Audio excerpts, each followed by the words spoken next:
Well, hey y'all, this afternoon, this is your buddy George Jones over at the Bergen Gun Range. About 135 degrees outside, humidity is about 248%. I thought, that's a good day to go make a video. So here we are with my next installment on 8. I got this old ammo. The old ammo we got is this stuff. Now, if you'll remember, this is 1953 manufactured 303 British service ammunition. And if you review back, you'll find the unboxing video where I managed to get the ammunition out of the sealed can on this, and it came with 9 of these cartons with 32 cartridges each. I think this is manufactured by the Green Corporation or Radway Green or whatever it is, because that's their color coding right there. This is something 552 dated. The date stamp is smudged and I can't read it. Let's see, it's got it stamped on the bottom of it, 1952 as well, embossed in here. I did just now notice that. So we're going to shoot a little bit of it and see how it actually shoots in case you guys ever come across any of it. Now our test bed today is a number 4 Mark 1. And this guy looks everything like I think a number 4 Mark 1 ought to look. Okay? But it has a different plug back here in the back of the bolt, like the older Enfield rifles have got. So I don't know if that part has been replaced and the bolt is original to the gun, or if the bolt is not original to the gun at all, or what the deal is on the gun. But we did pull it with a string a little while ago and it don't blow up. Or it didn't that time, let's put it that way. This guy holds 10. We're going to shoot about 10, and this ammunition is very nicely packed individually in individual sleeves inside this box, which I can't even get them out. There we go. We'll work them out of there somehow. I don't want to dump them all out. Apparently I've dumped them all out.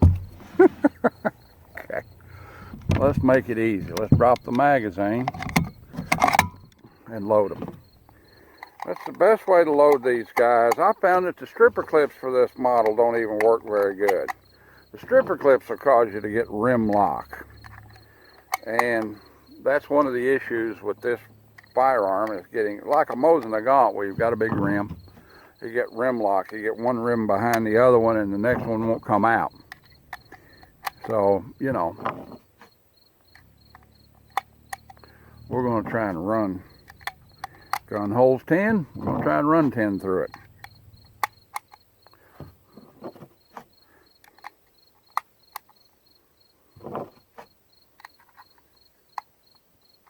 Seems that gun is now full. Alright, let's put them back in there because we're not going to shoot them. We're doing a video with a Bren gun pretty soon, and I wanted to be able to save a little bit of ammo for it. And like that.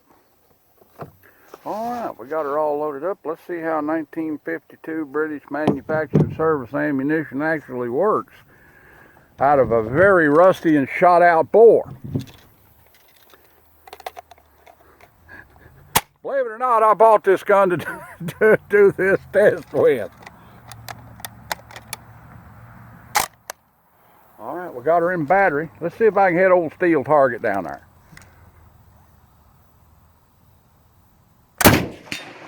I guess I can. Yes, I think he can. Boom. But it flintlocked.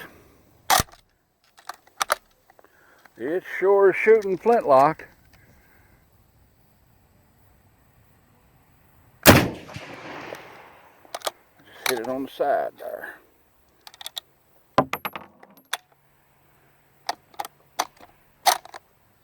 There we go.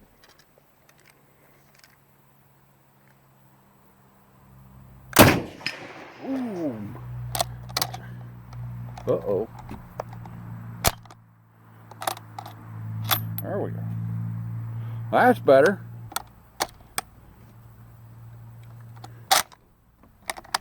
There we go. This is a good old shooting gun. I'll tell you, the bore of this gun is about had to lick. I cleaned it last night. Ooh, that was a flintlocky one. By flintlock, I mean there's a little bit of a delay between the trigger and the striker striking and the round discharging.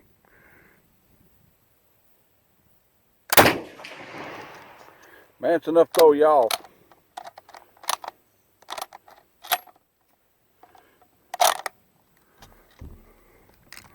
I can't believe how much these guns are. I was looking at one of these things on Gunbroker the other day, and it was like 400 bucks. Beat up as this one is. But it shoots pretty good.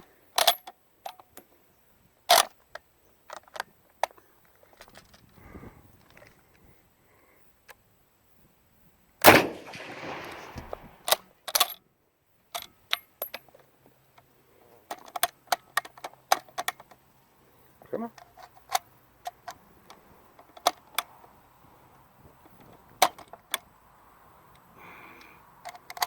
Seems to be a problem here. We are in rim lock. Look at that.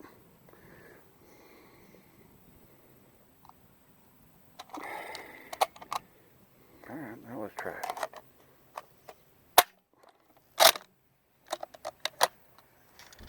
All right.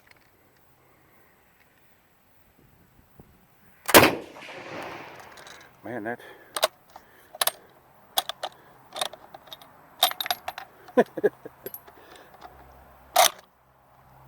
There we go.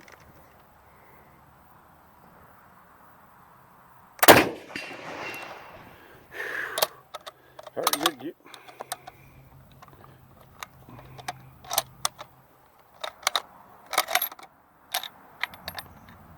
One more. Finally. All right, here we go.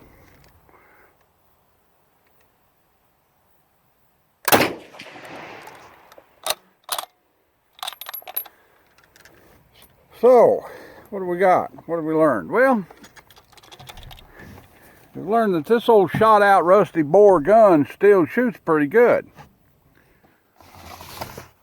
We've also learned that this ammunition is good blasting ammunition, but the priming is starting to go. That's what makes it slow. Okay? So it's got mercury priming in it, I'll almost guarantee you. Okay, and the mercury in the other chemicals in the priming compound starts to break down after a while, and you know, it doesn't work as efficiently. So, you know, you can pretty well tell the color code on that primer is purple. Anytime you see British ammunition with a purple primer, you know it's mercury base, which means you have to clean this gun really well, you know, or else, you know, you're going to get even more.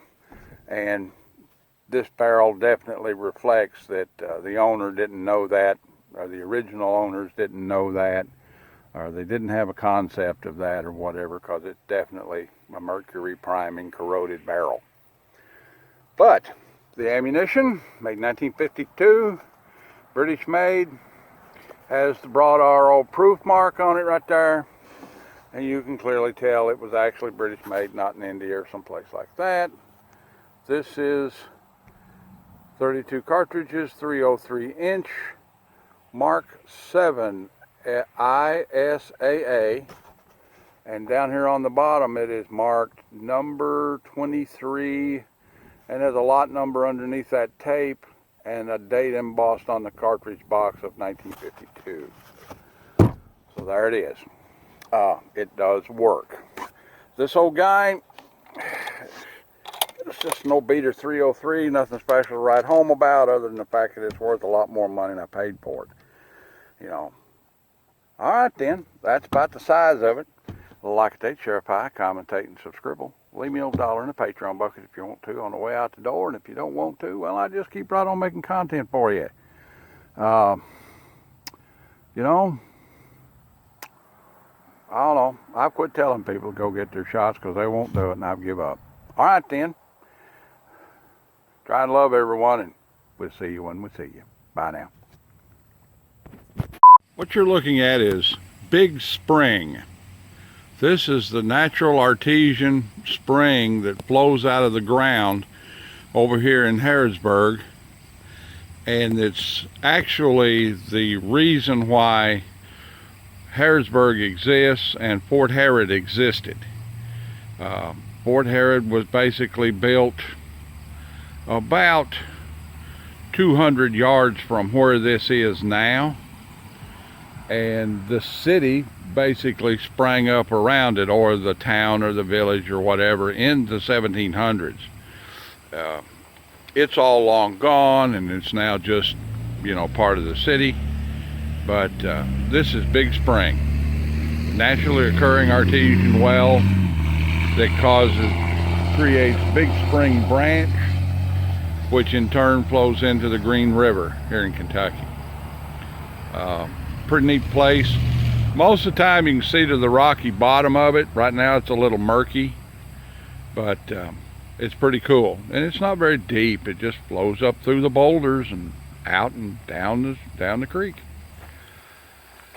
Only been here about a bazillion years. Well, just another little interesting thing about the area I live in.